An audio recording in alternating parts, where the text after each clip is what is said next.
তোমার প্রস্থানের প্রাক মুহূর্তে তুমি বলেছিলে, ওগো প্রিয়তমা, ভালো থেকো তুমি, মন খারাপ করো না কিন্তু। হাতে ধরিয়ে দিয়ে গিয়েছিলে এত মানুষের ভিড়েও আমার একলা পৃথিবী। তুমি তো পুড়ে ছাই হয়ে মিশে গেলে মাটিতে, আর আমাকে দিয়ে গেলে এই অসুস্থ জগৎ, রাহুগ্রস্ত দেশ, মৃত্যু মিছিল, রক্তাক্ত ছবি। তুমি তো আমাকে মুক্তি দিলে, তাই না?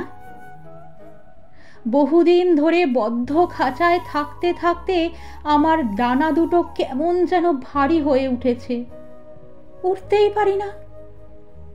বারবার ছটফটিয়ে ডানা ঝাপটে কয়েক ফুট ওপরে উঠতেই ক্লান্ত ডানা দুটো জানান দেয়, ওরা তোর কম্য নয়, মুক্ত আকাশ তোর জন্য নয়, তুই বরং পড়ে থাক এই বিষাক্ত মাটি জাপটে।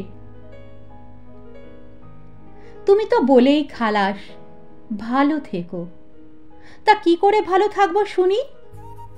চারিদিকে শুধুই হিংসা, লোভ, লালসা, স্বৈরাচারী দুঃশাসনদের হাতছানি।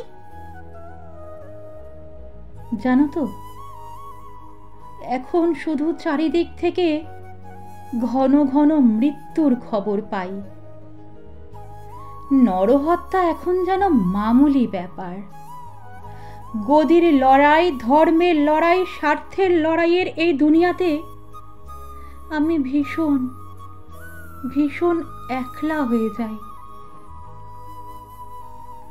আজ তোমার কথা খুব মনে পড়ে, তোমার প্রেম মাখা দৃষ্টি, আমাকে আঁকড়ে ধরা তোমার দুই বাহু, আমার পাশে আমরণ থাকার প্রতিশ্রুতি, একে একে সবটা মনে পড়ে।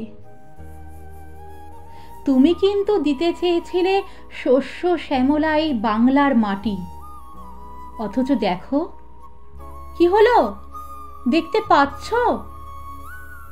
এই রোগগ্রস্ত পৃথিবীর বুকে আমি এখন শুধুই জিন্দা লাশ হয়ে হাঁটি। এই রোগগ্রস্ত পৃথিবীর বুকে আমি জিন্দা লাশ হয়ে হাঁটি।